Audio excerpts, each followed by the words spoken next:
Welcome, everyone, to Influential Leadership Tips. I'm John Hadley. And I'm Dave Miller. And John, today I want to talk about vulnerability because I think that's a really important characteristic for a leader. Now, the one question is, what is vulnerability? I mean, it can mean a lot of things, but... Well, it's the opposite of Netflix Defenders. Okay, that's one definition, sure. You know, I was thinking about it, and I'm thinking, and I like the book Five Dysfunctions of a Team, and Lencioni talks about vulnerability kind of as, a way to foster trust in a team.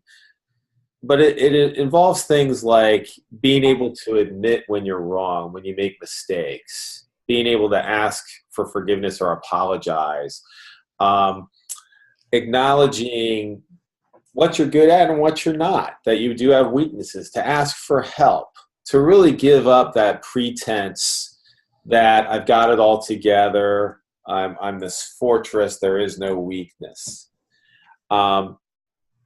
So when you think about that, and if you ascribe to that definition, what impact do you think a leader has who is really vulnerable on other people? What do you think, John? Well, I kind of think of the reverse, that, if I'm not willing to, to admit when I make mistakes, if I'm not willing to ask for help, I'm sending a signal that nobody should do that everybody should be perfect at all times. And that's just unrealistic. So it's really powerful when I model that, yeah, once in a while I make a mistake, but I admit it and I help, look for help and move forward from that, because that's what I want my people to do as well. Yeah, and this doesn't mean that you're kind of wimpy, you're not confident or anything like that. In fact, it's the opposite. You're really confident, but you're confident in your own skin. And you're not going to pretend you're someone you're not. You're not going to be a poser. You're not beyond being human and making mistakes. And when you make a mistake, you own it, and you make it right, and you clean up messes and things like that. And I think what it does is foster this trust. It disarms people. It allows them to be who they are as well. And if you don't make mistakes, we learn so much from making mistakes. And a leader in decision making, if you never make mistakes, you're probably missing opportunities. You're not pushing hard enough. You're not pushing yourself hard enough. If you have to be perfect all the time, you're going to hold back from things that might involve risk. So yeah, and look, I mean, if you're not making mistakes, either you're not pushing hard enough, but probably more likely you're not being honest with yourself, because you probably are making some mistakes, because everyone does. Everybody needs help sometimes. Each person is not good at everything.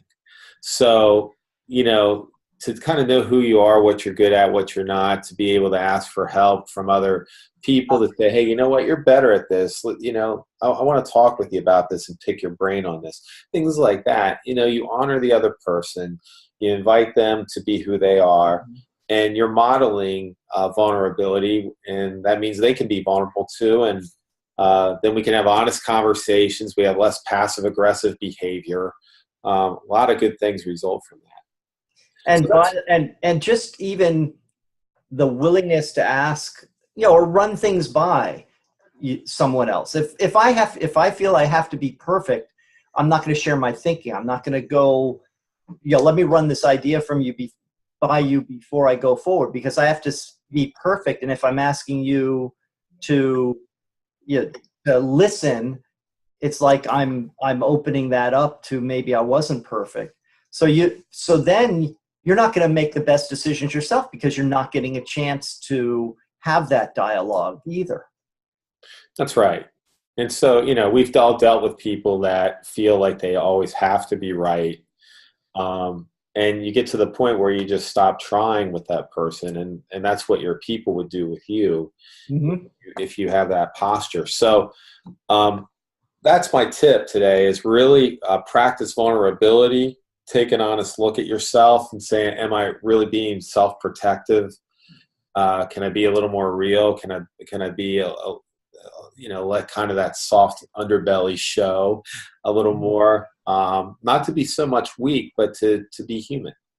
Yeah. So with that, practice that this week, and we'll see you next week. And until then, be influential.